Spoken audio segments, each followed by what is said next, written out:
বরগুনে এক আসনের কথা আমি শুনতেছিলাম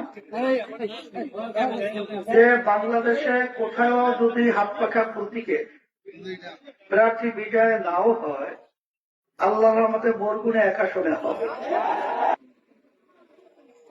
আমি আসার পরে বাস্তবতা শুনতেছিলাম এবং চিন্তা করতেছিলাম, কিন্তু আলহামদুলিল্লাহ আসার পরে বর্তমানে যারা নির্বাচন করছে ওই দলীয় লোকজন গোপনে আমার সঙ্গে এসে দেখা করছে।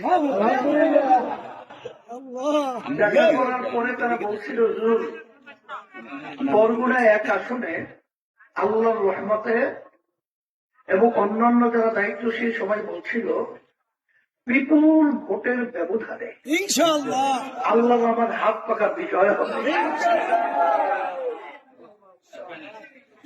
বাস্তবতাও আমি আসলে এখানে আসার পরে আপনাদের আবেগ, আপনাদের উদ্বেগ, আন্তরিকতা এবং সাংবাদিক আমার ভাইরা, প্রশাসনিক সব বিভিন্ন পর্যায়ের আমার ভাইদের মুখের দিকে আলোচনা শোনার আলহামদুলিল্লাহ আমার মনের ভিতরে এই আস্থা জন্মাইছে যে আল্লাহর রহমত আল্লাহ কবুল করলে 12ই ফেব্রুয়ারি এই বরিশাল বিভাগের ভিতরে বরগুনা এক আসন আল্লাহর রহমতে বিজয় লাভ করবে। এরপরে বিশেষ করে দক্ষিণাঞ্চল আমার আব্বাজান রহমতুল্লাহ আলাই বলেছিলেন যে ইসলামের আওয়াজ প্রথম যদি পতাকা নিয়ে উত্তীর্ণ হয় এই দক্ষিণাঞ্চলের সাগরের পার থেকেই আমরা কেন্দ্রে বসে যখন নাকি দক্ষিণাঞ্চল নিয়ে আলোচনা করি তখন আমাদের এই সংবাদ শোনার পরে খুশিতে মন ভরে যায়। আপনাদের দোয়া এবং আপনাদের আন্তরিকতা এটা দেখে আমাদের কাজের স্পৃহা আল্লাহ আরো বেড়ে গেছে। আমি কথা বেশি লম্বা করব না, আমি সংক্ষেপ বলছি। বিভিন্ন দলের নেতারা তারা সংসদে যেতে পারলে বা কোন দল সরকার গঠন করতে পারলে বিভিন্ন ধরনের আশা আপনাদেরকে শোনায়। সোনার বাংলা করবে, সবুজ বাংলা করবে, এরপরে ডিজিটাল বাংলা করবে।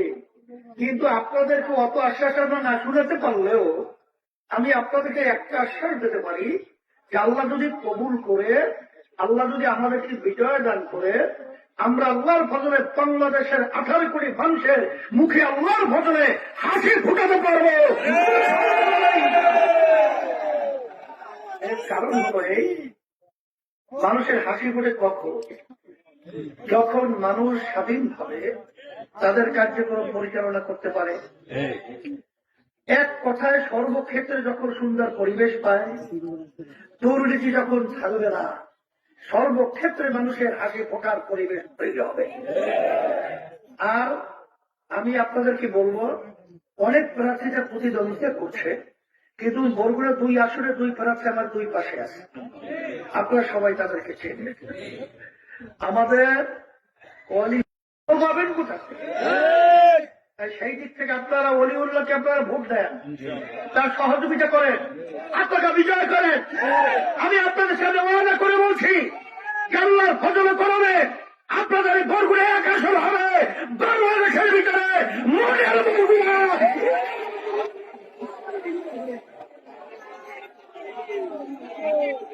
সেই দিক থেকে আমি বলব, আমি শুনেছি আপনারা যেভাবে নিজেদের টাকা, নিজেদের ঘাম ছড়িয়ে যেভাবে সময় ব্যয় করে আপনারা রাস্তায় নেমেছেন, আল্লাহ রাব্বুল আলামিন আপনাদেরকে বিজয় দান করবেন। আজকে শুক্রবার, এই পবিত্র দিনে আজকে এই প্রোগ্রামটা আমার এখানে হবে কেন? তাইলে পবিত্র দিনে যেহেতু আল্লাহ এখানে পবিত্র প্রোগ্রাম করেছে, এখানে পবিত্র মতো হাত পাখাই ইনশাআল্লাহ বিজয় হবে। আমি আর বেশি লম্বা না করে আমি অন্যান্য আমার ভাইদেরকে বলবো, যারা প্রার্থী রয়েছেন, আমি আপনাদেরকে বলবো সন্ত্রাসী কোন পথ আপনারা চিন্তা করবেন না, ওর সেটা দখলে কোনো চিন্তা করবেন না। আপনারা চরমনাইল ইসলামী দলের নেতা কর্মীদের নাম শুনেছেন, কিন্তু আপনারা ভালো করে জেনে রাখেন আমরা কিন্তু সভ্যে সভ্য, কিন্তু খোদা রাখাচ্ছে আমাদেরকে যদি চালানো হয় এমন ভাবে গর্জন শুরু হবে,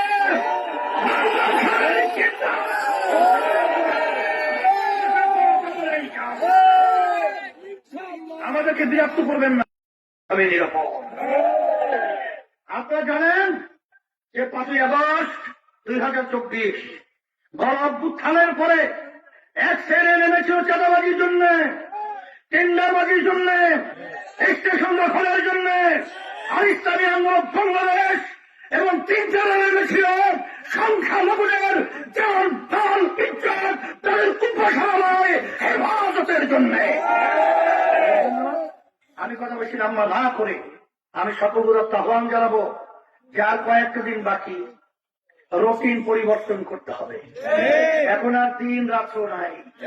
আমার ভাইদের কাছে যাব, আমার মায়েদের কাছে, আমার বোনদের কাছে আমরা দাওয়াত পৌঁছাবো এবং তাদেরকে যদি প্রয়োজন হয় পাপ ঘরে হলেও আমাদের সমাজ পরিবর্তনের জন্য, আখিরাত এবং দুনিয়া শান্তির জন্য হাত পাখা প্রতিজ্ঞা বিজয় করে এই ওলিউল্লাহ তার হাতে আমি হাত পাখা উঠিয়ে দিয়ে আপনাদের সামনে বিজয়ের হাসি ফুটাতে চাই। আল্লাহ রাব্বুল আলামিন কবুল করে নাও। এবং বরগুনা 2 আসন আমাদের মুফতি মিজানুর রহমান আমাদের কাসিমি সাহেবের হাতে আমি হাত পাখা